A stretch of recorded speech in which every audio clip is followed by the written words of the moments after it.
Okay, so great. Okay, Yash, you're ready? Yes, I am ready. Thank you for your patience there. Cheers. Okay, so welcome back to the SNAPP seminar again today for another week. So this week we've got Yash Kanoria. I think it's kind of appropriate that I hadn't realized until last week that it's Columbus Day. So we've got someone from Columbia University come to talk to us on Columbus Day. Yash Kanoria, he's Associate Professor in Business in the Decision Risk and Operations Division at Columbia Business School. He's got a lot of experience on marketplaces, particularly matching markets, as it says here, which is going to be the topic of the talk today. He's had a lot of expertise and influence on the kind of modeling of ride-sharing systems in particular. Previously, he had a BTEC in Electrical Engineering from i.i.d. Bombay and a PhD from Stanford. He spent a year at Microsoft Research New England as the Schramm postdoctoral fellow, once again very appropriate given we're going to be talking about kind of two-dimensional random models today. He received a National Science Foundation Career Award as well as prizes in operations research practice as well. And you may well already know Yash from the SNAPP seminar anyway. Is always asking very articulate questions and things during and after talks. So it's great to have Yash giving us a presentation today. Okay, great. Thank you very much, and looking forward to your talk. Thank you for the generous introduction, Neil, and thanks to all the organizers for the invitation, and thank you all for coming. Yeah, it is Columbus Day. Some people are celebrating it as Native People's Day or something along those lines, which I actually sympathize with. So today I'm going to speak about dynamic spatial matching. This is something which has been with me for about a decade. And I made some recent progress, which I was excited about, and I'm excited to share it with you today. So the model is going to be quite stylized, but I'm going to give you some motivating applications which loosely inspire this type of study. Neil mentioned ride hailing, and one can think of this as a spatial matching problem, which is typically in 2 dimensions. These are 2 geographical dimensions. So demand arises at specific locations in this 2-dimensional space, and the supply also lives in this 2-dimensional space. And if you match a demand and a supply unit, they should be close to each other. The further away they are from each other, the more there is a cost, right? Now, this is not by any means, in my mind, the only setting in which you have spatial matching playing a key role. In fact, I think most matching markets have some type of spatial matching going on. So there's a couple of examples here of big classes of matching markets.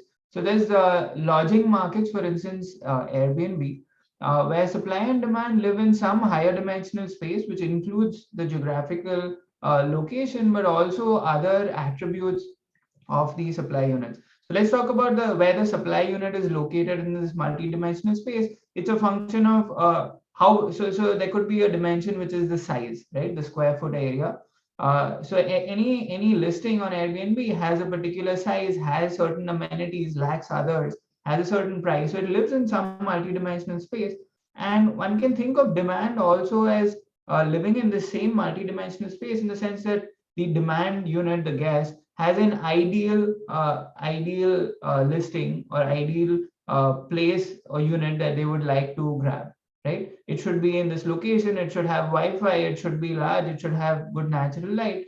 Now, they may not get exactly what they want, and that again is going to be the cost that we talk about, where the demand is getting matched to a supply unit which is not at that ideal point. You can think of labor markets. Again, it's some multi-dimensional space which has to do with the expertise that the worker has, that the client wants, the duration of the job, the price, and whatnot. Okay. Another class of applications which inspires the study is network revenue management. So I come from operations, and the traditional network revenue management literature focuses on a small number of types. Of demand types as well as supply types, and just has a scaling on the volume of demand with a fixed small number of types, and derives algorithms and results. But this is a little bit disconnected with the reality, where you have a large number of types in many practical settings. Now on both sides, if you just think of Amazon's fulfillment, they have hundreds of fulfillment centers already in the US. There are a gazillion number of locations, so tens of thousands of locations from which people are ordering their products. So the traditional NRM literature doesn't really do justice to the nature of the real problem anymore, in my mind. So it would be interesting to think about types which live in some metric space and need to be matched. And again, there is some cost depending on the distance between the types, demand and supply types. Okay, so with this preamble, what are the questions we are interested in? So how large are the costs associated with spatial heterogeneity, right? The costs forced upon the platform due to spatial heterogeneity of demand and supply as a function of market thickness, okay? That's going to be a scaling parameter. How much excess supply you have in the system, the dimensionality of this multidimensional space, and whether arrivals are dynamic and the model of dynamic arrivals. Okay. Something that's going to be important in these dynamic matching settings is going to be how to match demand and supply to minimize these costs arising due to spatial heterogeneity under dynamic arrivals. And the challenge, of course, is uncertainty about the future and a really messy looking, nasty looking state. Okay, so we'll see how that works. And if I get some time, I'll talk about briefly about one application, which is capacity planning. So if I can plan how much supply I have in my system, how much excess supply is going to optimize some appropriate objective, okay, which trades off the cost of supply with the quality of service or the cost that is relevant. So we'll investigate the scaling behavior of this cost with market thickness and excess supply for each fixed dimension D. So here's an introduction to our setting, and these types of things have been studied since the 80s, but in a static random matching context. Okay, so I will come very soon to the what was known before for the static random matching problems. And there's going to be a little riddle for you as well. Okay, so tune in.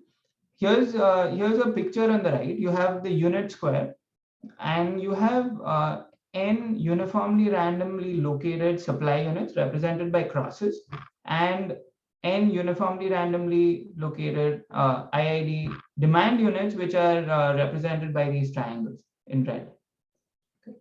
The goal is to minimize the cost, which is the expected average match distance, right? And in this case, it's just a min cost perfect matching problem. So it's not algorithmically hard. The question is, how large is this cost, right? You want to quantify the cost because this is just a static matching setting. Okay, so the riddle will be on the next slide. Let me do the riddle and then come back to this motivation thing. Okay, so here's the riddle. I have this, yeah, so exactly this example that I described. Let's fix some demand unit. Let's say this demand unit, and I have not yet seen the realization of the supply locations. The question is, what is going to be the expected distance to the nearest neighboring supply unit of this demand unit? And in particular, what is the scaling going to be with n, where n is the number of supply units and number of demand units? Is it 1 by n? Is it 1 by n squared? Or is it something else?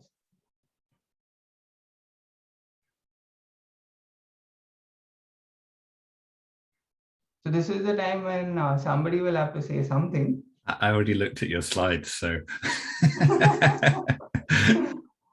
Okay, we can wait for somebody else.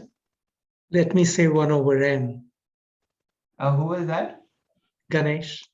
Ganesh. Yeah, thank you, Ganesh. So 1 over n would be the correct answer in one-dimensional space. So if it was a unit interval, these are basically order statistics, right? So they are separated by 1 over n, and if I have some arbitrary point, its distance to the nearest order statistic is also order 1 over n, right? Now, as I add more dimensions, it becomes harder to find a nearby point because you have to have proximity along all the dimensions. So here we have 2 dimensions. So it's going to be something larger than 1 over n, right? Because you need proximity along 2 dimensions. So what is it going to be? 1 over over square root? Yeah, perfect. So it is going to be 1 over square root n in this case, and in general for d and okay, so the why is this the case? What we need, so the density of supply units in space is n per unit volume, right? There are n in the unit hypercube. So you need a ball which has a volume of order 1 over n to reach some supply unit in some neighboring supply unit. So to get a volume of 1 over n, you need a radius of 1 over square root n. And in d dimensions, that radius that you need is going to be 1 over the dth root of n. Okay, so this distance to the nearest neighbor, this is going to be an important quantity because it's a simple quantity that we can reason about. If you have data, you can compute it easily. And it's going to be 1 upon the dth root of capital N. And notice that this quantity is larger for larger d, right? If you have a higher dimensional problem, even the nearest neighbor becomes basically further away. Now, this is obviously a lower bound on the cost of the min cost matching, simply because matching imposes an additional constraint. So for instance, you have these two demand units A and B, their closest neighboring supply unit is the same. Both of them are neighboring the same supply unit, and they cannot both be matched to the same supply unit. So one of them has to actually incur a larger match cost. So the matching constraint causes you to incur a cost which exceeds this nearest neighbor distance. And in fact, this gap can be large, right? So in the one, yes. Are you missing a factor n there? Like when you mean the min cost matching, you mean the average cost per. Yeah. My definition of cost is the average match distance. Okay, thanks. Yeah, thanks for the question. So I find this to be a more natural thing, but of course that can be debated. So yeah, we will not be looking at total cost, we'll be looking at the average match cost. Okay. So what I was saying is that this inequality can have a lot of slack. There is the following example, which is just the same setting, but in the unit interval. And there is a huge gap between the nearest neighbor distance, which as we discussed when Ganesh answered 1 over n, the nearest neighbor distance is just 1 over n, but the distance of the min cost perfect matching is actually 1 over square root n. And the reason for this, one can think of it as intuitively, the left half of my unit interval has in expectation n by 2 demand units, but there is a fluctuation of size square root n, and the same for the supply units. So there's going to be some chance that I have too many demand units and not enough supply units on the left half of the interval, and I need to match some of these guys with people outside the left half of the interval. How far out is going to be of order 1 upon square root n. Okay, this goes back to the density of points being n. Okay, so discrepancy at the macro length scales is what is driving this, and we'll see much more about this in this talk. Okay, so we'll keep in mind this sort of benchmark, this lower bound, which is the nearest neighbor distance, and is easily expressed in terms of the number of supply units and the dimension of the space. Okay. Now, okay, before I go on, let me not miss my previous slide. So just in terms of just the motivation one more time, and then we'll just be talking about the model and not the motivation anymore. So some of you might have interest in economic kinds of applications. So one can view this type of problem as, hey, I want to do some utility, some social welfare maximization. And the demand units have single peaked preferences for objects which are peaked at their location in this multidimensional space. The uniform distribution assumption, by the way, is relatively easy to generalize. What is another crucial assumption is that we are assuming the supply and demand have the same spatial distribution, right? It's not only uniform, it's actually the same. If they are different, then even in the continuum limit, when I take n to infinity, there is going to be some cost per match. Okay, that is going to be the cost of that optimal transport. That cost is unavoidable. You cannot get away from that.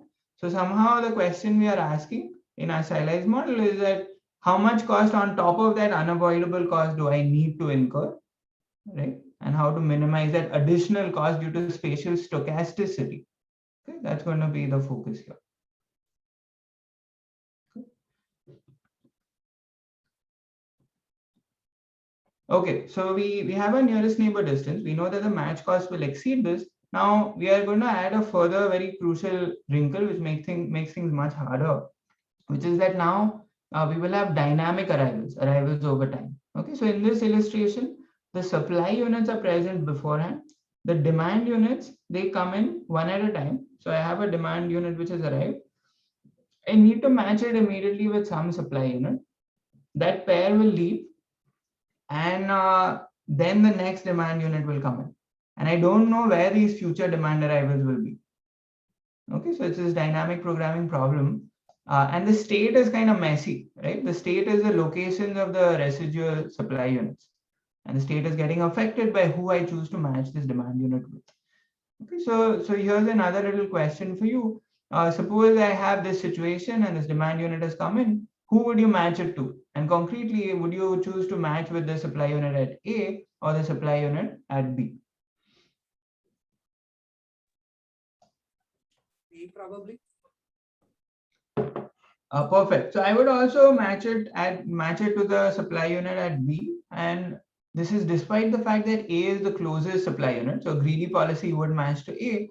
A is the only supply unit in this lower left quadrant, right? So in future, I do expect there's going to be some demand arrival in this region, and that one will be really blessed to still have A around, so we can match it to A, right? So it would be better to preserve A and match it to B instead, incurring a slightly larger cost right now. But in future, you would be in a better position to serve the future demand arrivals. Okay, so this is what the optimal policy would probably do. Okay, I haven't even fully specified the problem here, but if there is some more demand arrivals to come, that's probably what the optimal policy will do. What we will see here, we will be ignoring sort of constant factors in the cost. And in many settings, we'll find that some close cousin of greedy will actually get you to within a constant factor of the optimal cost. But in certain hard cases, it will not. Okay, so that's just something to keep in mind. I will in many cases just be using the greedy policy or a close cousin of the greedy policy. Okay, but this makes the problem challenging. It's not even obvious how to match, and so it becomes an algorithmic question. This uncertainty about the future is the challenge. Okay, so this slide is going to give you a summary of the three models that are considered. Okay, I apologize, there are three models. The first one is going to be a sort of benchmark, and the next two are going to be two models of dynamic arrivals, and those are going to be the key focus here. Okay, so this one I'm going to go over slowly, and I will pause for questions after I've gone over the slide. Okay, so we are always going to have supply and demand located i.i.d. in the unit hypercube. It's going to be in d dimensions. So d is going to be we'll be able to work with different dimensions, but we will fix d and then send the demand number of demands units n to infinity and look at the scaling behavior of the expected average match distance. Okay, so this is common across all the models.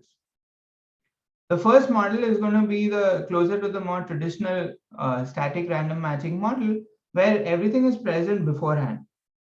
Right? So you know the supply locations. There are n plus m supply units, and you know the demand locations, which there are n demand units, and you can choose the match between them. Right? So you can solve this combinatorial optimization problem. Choose the match between them. It's not algorithmically hard. The question is, can you quantify the match cost? And this has been understood in great detail for the case when m is 0. Okay, by folks like Ashtai, Komlos, and Tushnari, by Peter Shore, by Talleyrand, and others. Okay, so I'll review those results in a moment.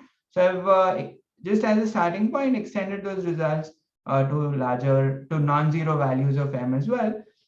This will of course serve as a lower bound for the cost that one must incur in a dynamic setting where the demand units are not all present beforehand. They come one at a time, right? And each demand unit needs to be matched to one of the supply units immediately before the next demand unit arrives. So this is called the semi-dynamic model. It's identical to the static model except for this sequential arrival of demand units, which need to be matched immediately. So now I have a control problem. It's not just a matter of quantifying the cost. It's like, how will you do the matching? And what is the best achievable cost, and what is the corresponding algorithm? So this is a semi-dynamic model because only demand arrivals are dynamic. And finally, there is the fully dynamic model. Okay, I would say this is by far the hardest one to actually solve. So here you have both sides arriving dynamically. Now, I constructed the simplest model I could, which had this feature of both sides arriving dynamically, and this is the model. The stochasticity will be purely spatial. Okay, and you'll see what I mean. So little m will be the parameter representing the number of supply units present in the system at any time. Okay, this will sort of stay constant throughout this the run of this model. In each period, a demand unit arrives at an i.i.d. uniformly random location, must be matched to one of the existing m supply units. The matched pair leaves, and then a supply unit arrives at an independent uniformly random location, bringing the number of supply units back to m. And then this repeats. It can repeat for a finite horizon, it can repeat for an infinite horizon. Okay, and again, the goal is to minimize the expected average match distance. But here you have to deal with uncertainty about the locations of future arrivals on both sides of the market, both supply as well as the demand. Okay, so I'm just taking a pause in case there are clarification questions at this stage.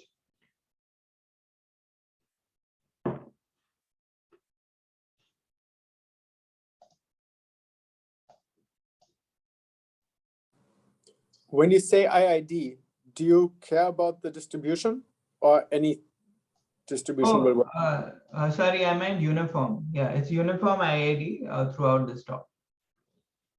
Thank you.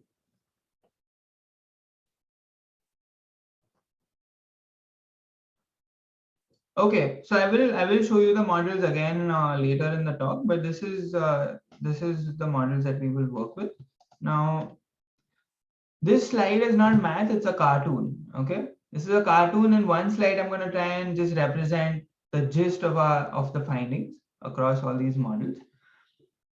So what is the cost of stochastic spatial heterogeneity in this dynamic matching, right? So we said the cost cannot be less than the nearest neighbor distance, right?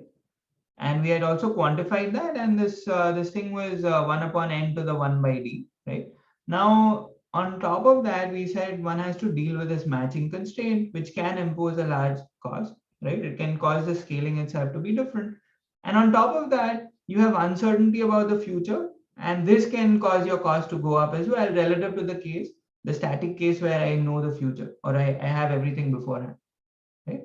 So what we find is that remarkably, this first term is the dominant one. The other two only inflate the cost by constant factors. They do not affect the scaling in all cases except one case, which I will call the aberrant case. Okay, so there is one case which is the one-dimensional case in the static and semi-dynamic models, and we already talked about it, where you have to incur a cost much more than the nearest neighbor distance when you don't have excess supply. And that's because of the matching constraint. It was already a problem in the static setting, right? But the uncertainty about the future, in no case does it actually cause a large inflation in the cost. Okay, there's going to be one case in the fully dynamic model. There's going to be a log factor gap, and I'm going to leave that as a very interesting and challenging open problem. In all other cases, it's going to be just a constant factor gap.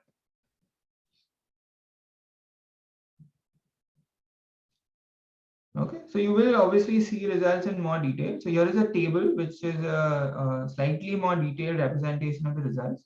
So on the left, I have the static and semi-dynamic models. Why have I lumped them together? This corresponds to the thing I said before, where I'm saying uncertainty about the future does not cause a change in scaling behavior. So they actually have the same cost. Even though this model is harder, it doesn't cost any more than the static model. You have this aberrant case, which was the one-dimensional case. where the nearest neighbor distance is not achievable, right? But for all other cases, for 2 and higher dimensions, the nearest neighbor distance is achievable. Okay? In the fully dynamic model, we don't have the aberrant case at all.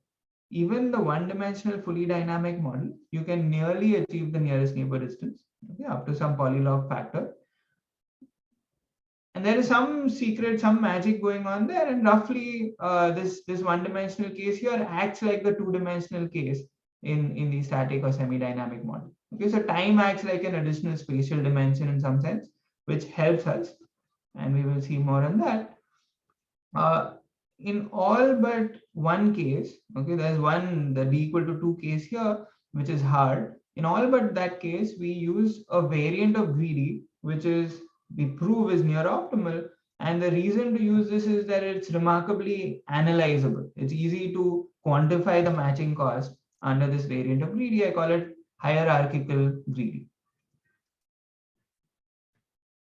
Now, what about the role of excess supply?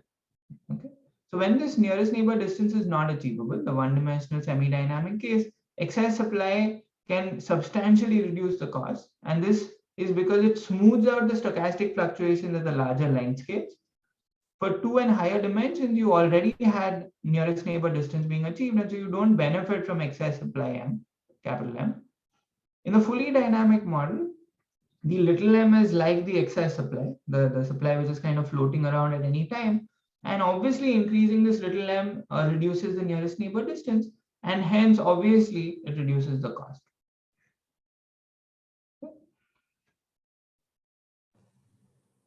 Yash? Yes.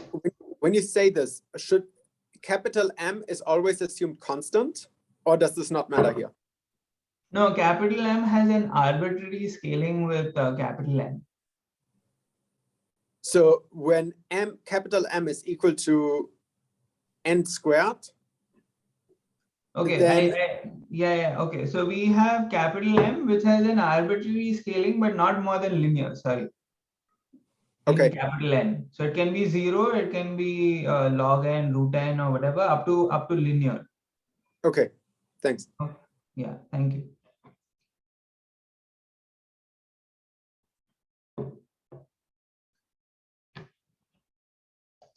All right. So a quick review of some of the most related work, and please point me to any papers key papers I'm missing here. Okay, that would be really helpful. So I am standing on the shoulders of these giants that I really look up to who did this amazing work in the 80s and 90s, but also more recently. So Ashtai, Kumlosh, and Tushnari studied the static spatial random matching case for 2 dimensions. And found this remarkable result, which was square root log n upon n. We'll see that in a moment. Leighton and Shaw did a similar problem, but which was looking at the minimizing the maximum pairwise distance. Okay, again in 2 dimensions, and there's a log to the 3/4, which will not be relevant for us, but a really deep and cool result. Talleyrand generalized to 3 and higher dimensions, so we will see that result, or at least a weaker version of that. And Holden, Paris, and Zai recently did some work on gravitational matching, which is its own really cool result. And this actually enabled the first proof for the hard case in semi-dynamic, which is again the 2-dimensional case. Okay, we'll talk not that much about this proof, though after the talk maybe we can talk more if somebody is interested. Shore went beyond static spatial matching. So he had related problems which involve dynamic decision making, like random online bin packing. So these are some incredibly deep and powerful results where he's again getting the exact right log factor. And in some sense, the fully dynamic model result is a bit behind the kind of work he did, but of course it doesn't apply directly. Okay, so that's going to be one of the open problems that I will state, because there's a log factor gap between our lower and upper bounds. So from the more applied side, inspired by ride hailing, there's been a few papers on dynamic spatial matching. So this first one this basically makes the point that you need to maintain some excess supply. So I live in Manhattan, and Manhattan is fairly big, and if let's imagine that there was only one supply unit free when I went and asked for my ride on Lyft or Uber, and the supply unit is at the other end of Manhattan. So they'll match us, and then this person is going to take 45 minutes to drive across empty. So it's not generating revenue for anybody, and I'm having to wait. So this is obviously not a good thing. So you cannot have exactly matched supply and demand. This actually is unstable. You need a little bit of excess. These guys, Best Best, Castro, and Lobel, they quantified the scaling of the excess in a fully dynamic model-like setting for 2 dimensions, but they assumed that the nearest neighbor distance is achievable. Okay, they completely didn't even get into this mess of trying to understand this uncertainty about the future, this messy state, how to solve the dynamic program. They just said, let's assume the nearest neighbor distance, that 1 upon square root of n kind of thing is achievable, and just figure out how large we need to make this n. And then very recently, there's been this working paper by Akbarpur, Ali Mohammadi, Lee, and Saberi, which studies what I call the aberrant case, and notices and emphasizes that you need a bunch of excess supply in that aberrant case. Okay, now of course it's the aberrant case. So if your setting matches that aberrant case, this applies. But if not, then the situation is actually very, very different. Okay, excess supply does not help in quite the same way as they find for that case. Okay, we'll talk more about this as well. Okay, so I think I'm a little over halfway through my time. I'm going to breeze through the results here. There's going to be obviously a few of them, but the nice thing is the results for static and semi-dynamic are going to be identical, right? So even though this model is harder, the results will be the same, which means that you're able to overcome the uncertainty about the future without any problem. And then I'll present the fully dynamic model results. I do want to get a few minutes to convey the intuition. Okay, I think this is one of the key things I want you to walk away with. And it has to do with the barrier to matching at different length scales as a function of the dimension. This is at the heart of everything that's going on here. And then the algorithm, this hierarchical greedy algorithm, which kind of lines up with the intuition in that it separates the cost incurred at the different length scales in matching. Okay, so let's just take a quick look at the results. So we'll start with, okay, so this is our model as before, right? So supply and demand are uniform i.i.d. in the unit hypercube. There is n demand units, n plus m supply units, and all demand units must be matched. You want to minimize the expected average match distance. Okay, so this is not an algorithmic question, it's a quantification question. And in particular, we want to know what is the scaling of this cost with n and m. Okay. Larger m is going to reduce the cost. How fast is it going to reduce the cost as a function of the dimension? So what was known before is the case where you have no excess supply. Okay. For 1 dimension, this is the aberrant case, but it's not a deep case. Okay, so it's clear that it's 1 upon square root n. It's a sort of very blunt consequence of Donsker's theorem, for instance, or even a consequence of the CLT at some level. Okay. For 2 dimensions, this is the hard case, and we'll see that this is the case where the barrier to matching at different length scales is actually of the same order. This makes things hard. You have to fight the battle on many fronts. So the square root log n factor shows up. Okay? So this is the AKT theorem. And for dimensions 3 and higher, in fact, you can get down all the way to the nearest neighbor distance. The micro scale barrier is the dominant one, and that is 1 upon the dth root of capital N. This was shown by Talleyrand.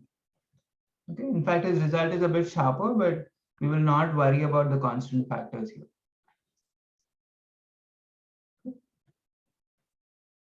So we already saw a little bit of this intuition for this 1-dimensional case to do with the discrepancy, the stochastic discrepancy between demand and supply in the left half of the unit interval, which is forcing this cost.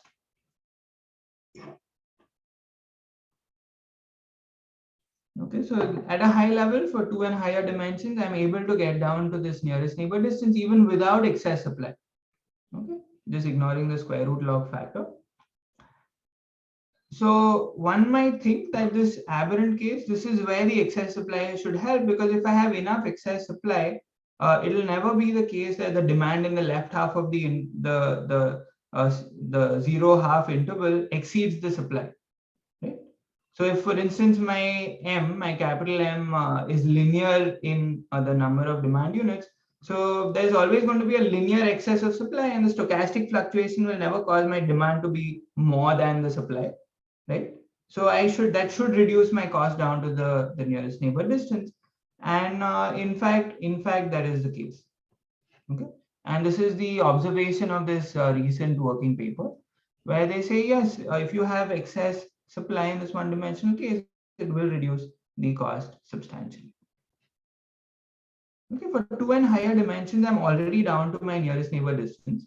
Any linear excess of supply does not change the nearest neighbor distance. So I am already doing well, and I'm not going to do any better. I cannot magically beat this nearest neighbor distance barrier. So what I can do is to match it, and I'm already doing that. Okay, so this is the theorem. I do not expect or want you to read this whole thing in detail. From 2 and higher dimensions, the bottom line is you can anyway get the nearest neighbor distance. So it's a good case, right? You don't need excess supply. For the one-dimensional case, we have a precise quantification of how excess supply helps. So it starts to help once it can take care of the square root n size fluctuations.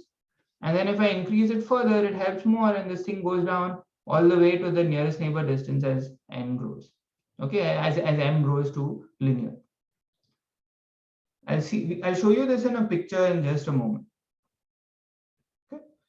So I'm skipping ahead because now this model is basically the same. The semi-dynamic model is the same, except that my demand units are coming sequentially and must be matched immediately upon arrival. And I have this additional challenge of I don't know how to match them to the existing supply units. Okay. Other than that, everything is the same. And the thing which I'm most happy about is that the theorem is also the same. So it's the same theorem. If you just did a visual capture of the previous one, it's the same one, except on top, instead of static model, it says semi-dynamic model. Okay, so the lower bounds obviously translate from the static to semi-dynamic. The upper bounds, there's no reason they should a priori. So this is something which is sort of a happy surprise for me. So even though I don't know where the demand will come in the future, I can match the demand which has just come in a way that doesn't cause my cost to have a different scaling with capital N. Okay, and this is true in all the cases. Okay, so let me show you a picture. And again, the algorithm here, in fact, we need the algorithm. So we use hierarchical greedy for all cases except the hard case of d equal to 2. Okay, so here we have a more sophisticated algorithm. The original proof was based on this gravitational matching paper. And now my student Akshit Kumar, I don't know if he's here, he has come up with an alternate proof which actually gives more powerful results in a certain sense, which I'll talk about later.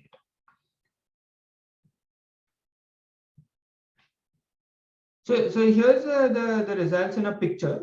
Okay, so this should be perhaps more useful than that whole big theorem statement.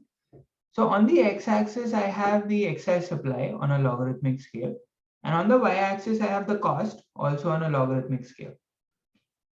Okay, so what was known before is that in the one-dimensional case, you have to incur a 1 by square root n cost if you don't have excess supply. Okay, this is a sort of obvious, let's say, from Donskoy's theorem. This upper bound, it says if you have a linear excess of supply, your cost will go down to log cubed n upon n. Okay, so clearly a linear excess reduces the cost. Okay, now this is our result. Green remains an upper bound, red will remain a lower bound, and so the two match. And when your excess supply exceeds square root n, you start to reduce the cost. Okay, and it's because you're taking care of the stochastic fluctuations at the larger length scales, And by the time your excess supply is linear in capital N, basically you've taken care of all the stochastic fluctuations and you're down to the nearest neighbor distance. Okay, so the aberrant case starts behaving like the other cases and you are down to the nearest neighbor distance with a linear excess of supply. For 3 and higher dimensions, the upper and lower bounds are equal and they are just equal to the nearest neighbor distance and you don't need excess supply at all. For 2 dimensions, there is a square root log n factor, and when you have a sufficient excess, it goes away. Okay, that's this last part. When you have a linear excess, it goes away. So bottom line is all these lines are pretty flat except this one-dimensional aberrant case. And so you better not expect this huge benefit from excess supply if your system which you're trying to model behaves more like a 2 or 3 dimensional system. The one-dimensional case is really a different and aberrant case.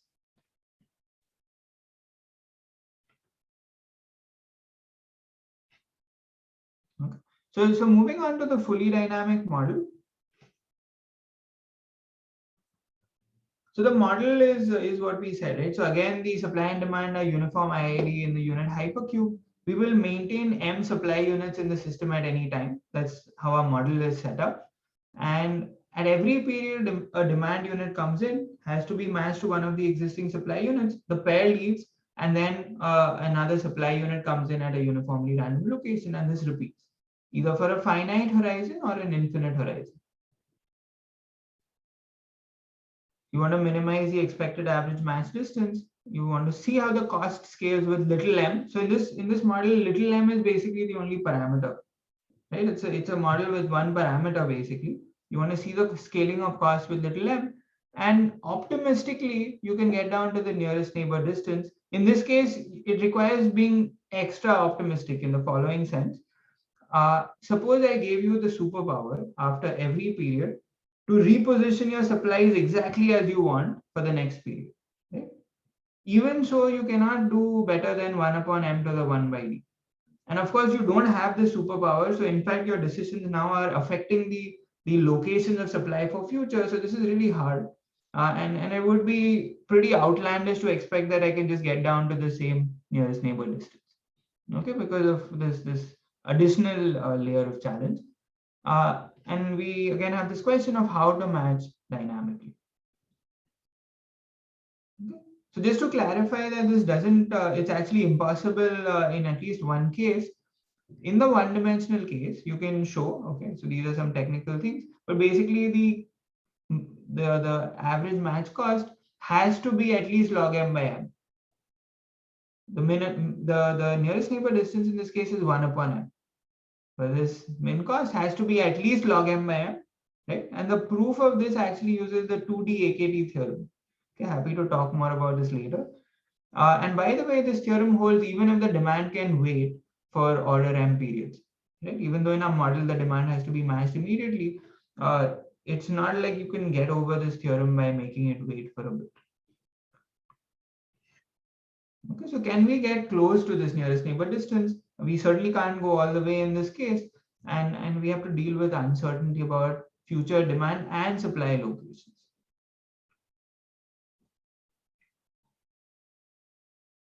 So this is the main result. This is the thing that I worked hardest on for, I guess, many years. So I'm very happy about this. The first part says that this case, this one-dimensional case, where I cannot get down to the nearest neighbor distance, you can get close. You can get to within a so log squared m factor of the nearest neighbor distance, which in this case is 1 upon capital M. And notice, of course, that there is a log m factor gap between this log m squared upon m and the lower bound, which was log m upon m. So this is an open problem. I think it's a very interesting problem, and it's going to give new algorithmic insights. Okay, so it's unsolved, and I would encourage you to look into it if it captures your fancy. For 2 and higher dimensions, you in fact get all the way down to the nearest neighbor distance. Okay? So the thing you could get by repositioning the supplies every period and just like grabbing the closest one and then again repositioning, even though you're not allowed to reposition, there is a way to lose only some constant factor and to within that constant factor get down to that same cost.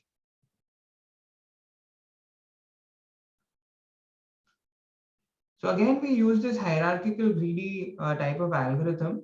This time it's on steroids. You need a little bit more.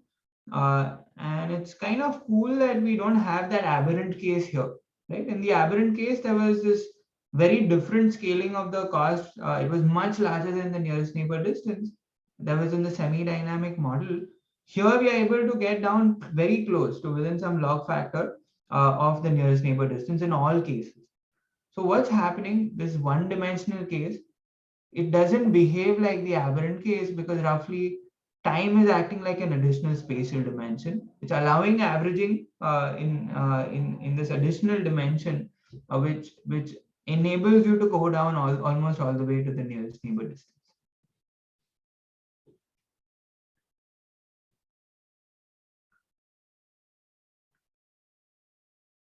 Okay, let me pause here. I think does anybody have any clarification questions about the results before I jump into the intuition and the algorithm? I have a quick question. So I understand both the SD case and FD case apply, they say n power 1 over d in SD, but m power 1 over d here. I mean, intuitively, based on your explanation, I get it, but still I find it a little surprising. I see. So in this model, there is no capital N. I mean, this capital N parameter, I wouldn't view it as the same. Think of this model in steady state, like long horizon, right? So capital N goes to infinity, and then there's only one parameter, which is little n, right? Okay. So I think this is the easier way to think about it. Like this stuff will take a little more time to process. Think of it as a technical like condition. Okay. Any other? Or if I may phrase my question differently, so in the SD case, there are n plus m and the supply units and demand units, right? If you look at the last demand unit, that guy is only going to see m, right? So why is it not dependent on m in that case?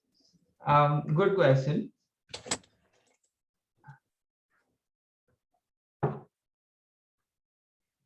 Yeah, it just turns out that the scaling behavior is not affected when you sum that series, right? The scaling behavior is still like 1 upon capital N to the 1 by d. So you're right. Like we might do worse, and in fact, some of what Akshit is doing is finding that you actually go in the other regime where the last few terms dominate. But whatever we are studying is like the early terms. There are more of them, and they are the ones that dominate. Okay. Thanks. Great questions. A follow-up question of that, I guess another way of asking the question is, as n goes to infinity, what is the rate of convergence in terms of n, and then we can actually compare the two results? You cannot compare.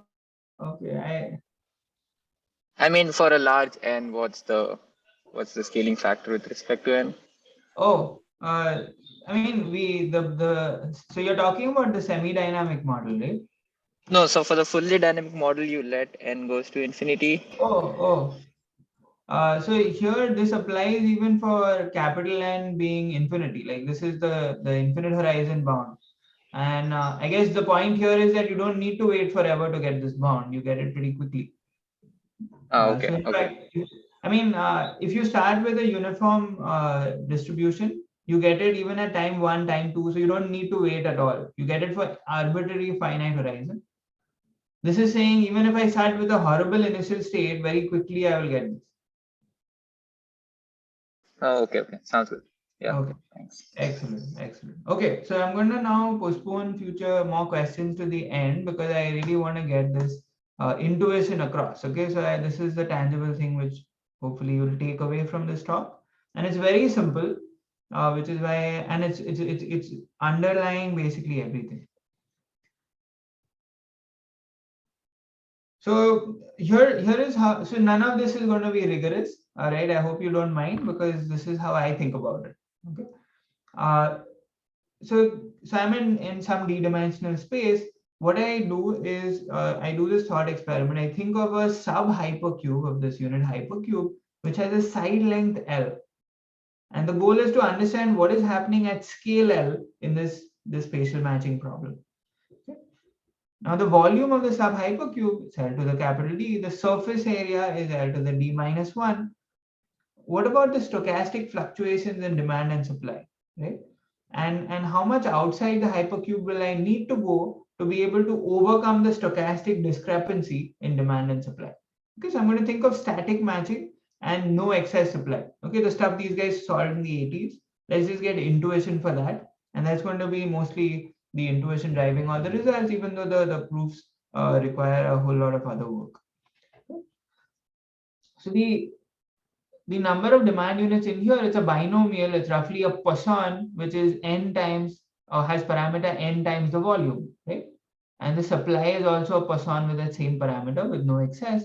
So the stochastic fluctuation, the stochastic discrepancy is like square root of the Poisson parameter, right? Now I need to, suppose the demand exceeded the supply by this amount, the number of demand units, I need to go a little bit outside of this little hypercube to draw supply to be able to match all the demand units inside. So this delta is the order of how much outside I need to go. So what I need is that the supply living in this blue shell should be equal to the discrepancy, the excess demand inside, right? So the excess demand inside was square root of n times the volume. The supply living in the blue shell is the density of supply n times the volume of the blue shell, which is roughly delta times the surface area of this hypercube, right? So I just equate the two. I do a very quick calculation. It will take about 20 seconds, and this is what I get. The delta should be of this order. Okay, and in particular, just focus on the scaling with L. Okay, so this L is just this length scale parameter, and this can be anything between the nearest neighbor distance, which is I call the micro scale, and 1, which I call the macro scale. This is like the overall hypercube. Okay? And the key thing is this so this, by the way, can be proved with not that much work to be a lower bound on the matching cost. This we did a back of the envelope calculation. We got this delta for every L from micro to macro scales. This delta L can be proved to be a lower bound on the matching cost. Okay, this should not be surprising to you given what it represents in our cartoon calculation. Now the thing is that it does, and I call this the barrier to matching at scale L, right? Inspired by Talleyrand. The question is, does this barrier grow with L or does it go down with L? Right? And d equal to 1 has a very different behavior. It grows with L. But d equal to 2, you have an equal barrier at all scales. And d equal to 3, it decreases with L. So on the x-axis here, I have L. On the y-axis, I have the barrier to matching. In one dimension, the nearest neighbor distance, that barrier is the nearest neighbor distance, 1 by n. But at the macro scale, so the discrepancy in the left half of the interval, remember, that barrier is actually 1 by square root n. This is the dominant barrier. For 2 dimensions, all barriers are roughly the same in size, and that's why you have these funky log factors that show up, because you have to fight the battle on many fronts at the same time. And for 3 and higher dimensions, it is the micro scale barrier that dominates. It's like you need to find your nearest neighbor, but the contention that matching constraint doesn't really bother you that much. The larger length scales don't create problems.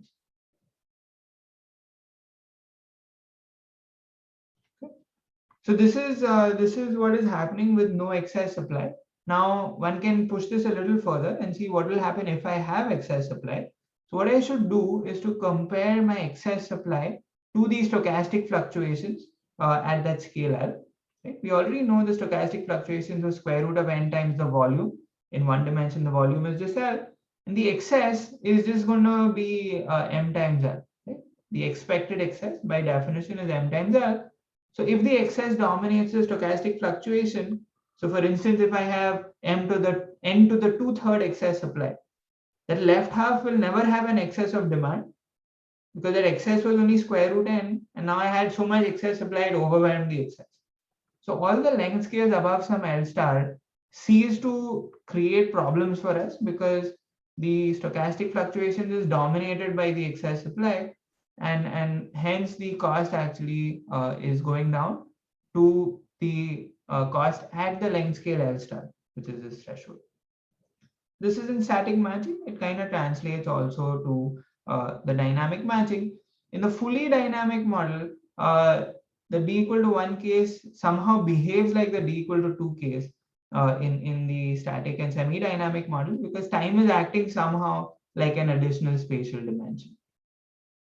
Okay, so I'm not going to say more about this. I'm going to use my last couple minutes to just give you a view of the algorithm. Okay. So this picture basically captures the algorithm. So you think of this overall unit hypercube as being composed of sub-hypercubes which have a length of half of the original one. So this is the two-dimensional thing, right? So I divide the unit square into 4 little squares. I divide each of those little squares into 4 little squares, and so on, right? So again, coming back to Manhattan, maybe like at the end, that last little square, the lowest level of this thing, it's going to correspond to the nearest neighbor distance. Maybe this is, I think of it like a building, right? So I try to match a demand in the building to a supply in the same building. But if the supply in my building ran out, I try to match to a supply in my cluster of buildings. Okay, maybe there's 4 buildings in a cluster. And then if that doesn't work out, I try to match to within a city block. Okay, my city block. And if that doesn't work out, then to within a cluster of 4 blocks, and so on. I keep going up if I fail to match at this level. Now, what is the magic here? The cost incurred at a particular level of this hierarchy is the same as the cost, the barrier to matching at that particular length scale that we just computed a minute ago. So this algorithm's cost is actually matching the barrier to matching at that scale, but of course it combines additively. So it works out in cases where there is one dominant barrier to matching. But if all the barriers to matching are of the same order, you lose some logarithmic factor because you're not taking into account the cancellation between the costs at different length scales, which you could be doing if your algorithm was sharper and smarter. So that's why we use this gravitational matching, cool stuff from Perez, Zai, and I forgot the third author's name, and where Akshit has a new way to look at things. Okay, so to make this thing work out in the fully dynamic model, we have to add some bells and whistles. I'm going to skip over this, but happy to talk about it later. I'm going to skip over the application. We're able to confirm the prediction of best cache to unlowable by actually having a detailed model of the matching and tracking the state and how to actually match. This is just a summary of the results, which says the matching constraint doesn't bother you except in the aberrant case, and uncertainty about the future doesn't bother you in any case at all. Okay, and that's quite remarkable in my mind. Okay, so open problems, I have stated one, which is to eliminate this log m factor gap in the fully dynamic model for the one-dimensional case. And the conjecture is that the lower bound is tight and that a matching upper bound will yield new algorithmic insights. And here is another problem which I think is almost equally cool, or perhaps equally cool. Okay, if you go in high dimensions, right? So you let d also grow, right? You take a double limit, right? You let d grow and then take n to infinity. The volume of a ball is almost all near the surface, right? Like the shell has almost all the volume in high dimensions. So one would imagine that if you go just a little more than the nearest neighbor distance, you can get access to so many more options, and that should be enough for you to do your matching and so on. How to do this? Like, I don't know, right? I have no clue actually. So I think this is a very, very cool problem. Okay, that's it. Thank you. So thank you very much. Give a round of applause. Thank you.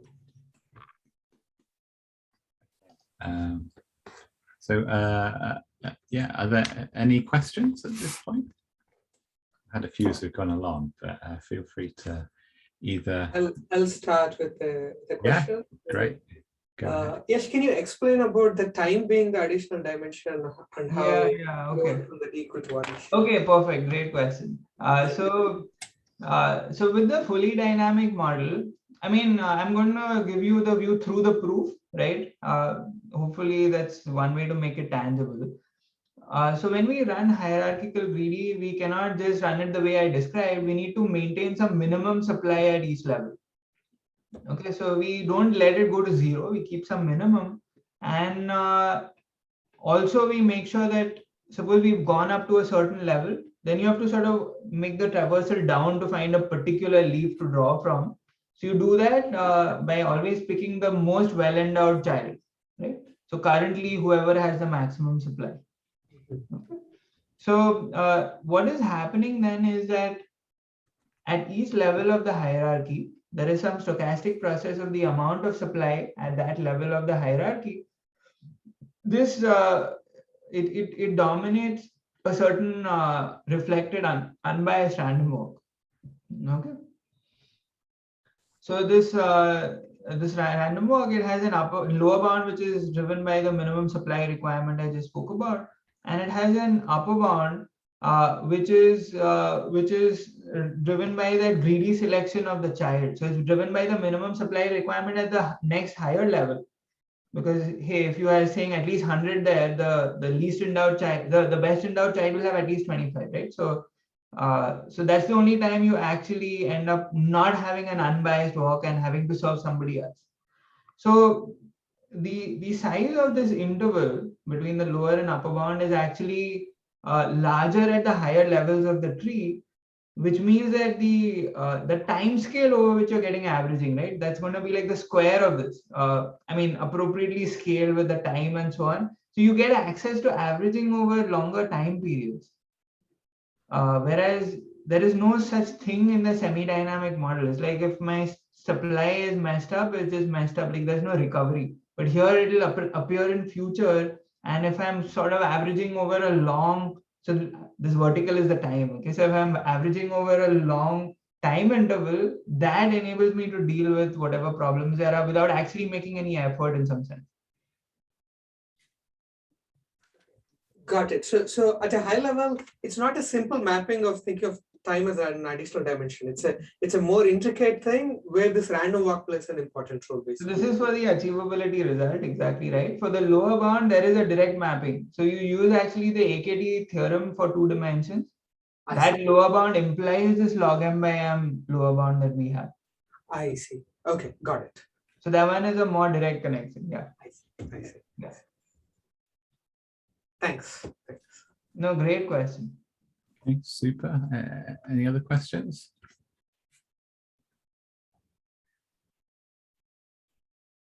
I had a few short questions, some modeling ones and otherwise. So when was it's a kind of discrete time model? And I was sort of thinking in your kind of fully dynamic model, it's sort of like you've got the supply, the supply there, the demand turns up, and then the supply appears somewhere else at random. So that's sort of a bit like you pick someone up and then you drop them off at a random location. It's doing that each time. Yeah. I guess there could be like a continuous time version of this where you need to travel there and then they're out for the length of the time of the journey that they need to go on. And would that change things? My guess is not, but... Yeah. Okay, great question. So this is the nature of the model of Bell, Castro, and Lobel, but then they don't actually monitor the state and so on. So they take into account the time delay. So that is the thing which I don't take into account, right?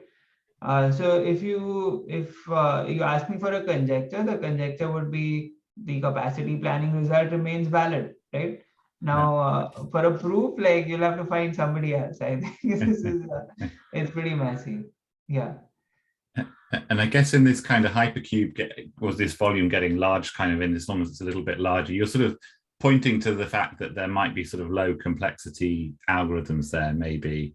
So when you were doing this kind of hierarchical matching stuff, I was thinking of this, you've got this space filling curve heuristic for the traveling salesman problem and things like this. I was thinking, and you in those sorts of problems, in traveling salesman problems, you get this kind of nice correlation decay, and then local solutions tend to be close to optimal. And so you can do things locally. Is that what you're kind of suggesting there? So you're analyzing the optimal, but it might well be that there are simple things that one could do. So what I'm doing is also, at least the hierarchical greedy thing I spoke about, it's actually, I would view it, it's a heuristic clearly, and it's a relatively simple heuristic, right? Not that different from greedy except in the hierarchy. right? Yeah. The space filling stuff and the correlation decay, I don't know the space filling thing, so I would need to learn that. I'm familiar with correlation decay. I'll only say this, right? So the one-dimensional fully dynamic case is like that AKT case, like the two-dimensional static case. So you have barriers at different length scales which are comparable. So even the macro scale has a barrier which is as material and pertinent as the micro scale barrier and all the barriers in between. So you cannot hope for a local algorithm to deal optimally with that macro scale barrier. Okay. So you cannot kill the log factor with some local approach, and greedy is local. So it cannot overcome that last square root log type of barrier. Okay. In other cases, it should be fine. And I think, for instance, my conjecture about the large D, I think that might, this type of approach could well resolve this conjecture. I just don't know anything about how to do this right now. But yeah, I think that's super cool. And I didn't mention this, but I need the distances to satisfy triangle inequality. Okay, they don't have to be Euclidean. If it violates it with these methods, you don't get anywhere. Akshit has some ingenious way of using the original AKT proof to deal with a semi-dynamic model in this type of setting, but the fully dynamic one, I think, remains wide open, right? And I think for many applications, this is pertinent. Like you might have a P equal to 2 if for instance, the demand has some weight vector and you take a dot product with the attribute vector of the supply, and that's the utility, right? Okay. Yeah. So it's going to have some quadratic thing, and then this hierarchical greedy is just terrible with that. So Great. Okay, great. Thanks. There's a question from Wentao. Wentao, do you want to just ask the question? I can read it out, but you can maybe unmute yourself and ask. I see. Okay, I can read the question. Okay, fine. So Wentao says, in the fully dynamic model, if a supply can wait for much more than m time slots, would the averaged cost get better? I suspect yes. I suspect it should get better. So if you can wait for capital T periods, I think it should be 1 upon capital T to the 1 by D. I like coming up with quick conjectures. Sometimes they're wrong, right? So, but my guess would be that instead of M, you will then have the T. And of course, there'll be that log factor gap in one dimension and so on. Super. Okay, great. All right. Well, okay. Any other questions? I can ask more things, but maybe I'll do it afterwards. Okay, okay, super. One more round of applause, and thank you very much, Yash. Thank you. Okay, I'll stop all the recording and all the rest of it now.